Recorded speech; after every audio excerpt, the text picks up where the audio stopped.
hakimnya juga bergulir juga gitu, gimana mungkin Pak Otong menanggapinya? Sidang sengketa tatal itu kan sebenarnya sidang sengketa tatal itu sangat memprihatinkan sekali ya. Karena di samping saat sengketa tatal terjadi telah mengkonfirmasi keterangan dari 6 pemohon PK yang dulu terpidana itu. Mengkonfirmasi bahwa benar mereka itu disiksa, ya kan, dipukuli, ya kan, dikasih balsem kepada anak kita. Nah, itu kejadian memang 2016. Jadi bagi saya pikir ya itu menjadi koreksi lah buat pihak penyidik, ya, koreksi jangan sampai terjadi hal-hal seperti itu. Ya. Dan seperti saya katakan bahwa dengan adanya bukti-bukti adanya penyiksaan, tidaklah bisa dipertahankan berita acara itu yang ditandatangani oleh mereka itu sebagai berita acara yang sebenarnya, karena menurut hukum pun bahwa keterangan-keterangan yang dijadikan keterangan itu adalah keterangan yang disampaikan di muka sidang pengadilan. Tetapi yang saya ingin tekankan berkali-kali ya, bahwa sebenarnya kalau kita mau konsisten, bahwa ternyata kan semua terpidana ini kan tidak pernah didampingi pengacara ketika diperiksa di polisi.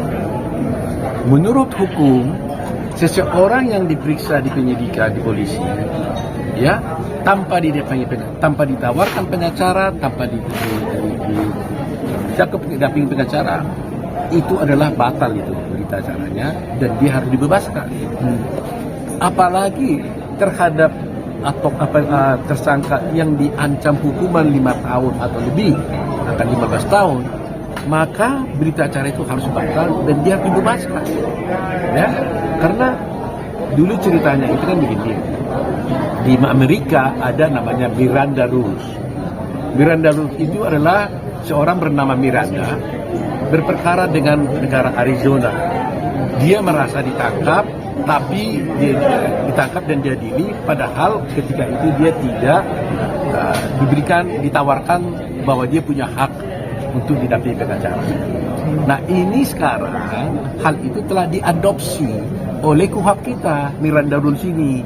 Jadi kalau dilihat di TV kan ada di film-film kriminal, kalau ditangkap orang dia tanya, saya tangkap kamu boleh diam, ya, karena kalau setiap keterangan yang kamu kasih adalah bisa memberatkan kamu, gitu. Kamu berhak didampingi pengacara, itu Miranda Rules. Dan di KUHP kita juga seperti itu, pasal 114 KUHP menjelaskan bahwa setiap polisi penyidikan harus menawarkan advokat kepada tersangka. Itu ceritanya. Jadi saya pikir berdasarkan ini saja, menurut saya kalau Mahkamah Agung konsisten, maka mereka itu harus dibebaskan. Itu poin utamanya, nggak usah lain-lain dulu. Dengan dari situ saja dibebaskan. Dan putusan Mahkamah Agung juga menyatakan seperti itu. Setiap orang yang diperiksa oleh polisi tanpa dia dampingi pengacara, ya, meskipun umpamanya gini, di polisi dia tidak diperiksa, tidak didampingi pengacara, tapi di pengadilan didampingi, tetap aja dia harus batal itu.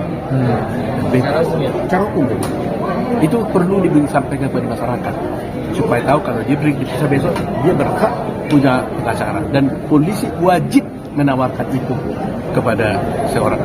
Dia tidak boleh mengatakan kalau dia tidak tawarkan itu pengacara batal. Dan terhadap yang ancaman 5 tahun, walaupun orang itu bilang nggak mau pengacara, dia harus, tidak ada uang saya untuk bayar pengacara, dia harus cari pengacara karena negara wajib memberikan bantuan hukum cuma-cuma kepada tersangka. Atau update sedikit soal ini dong, Jessica Wongso.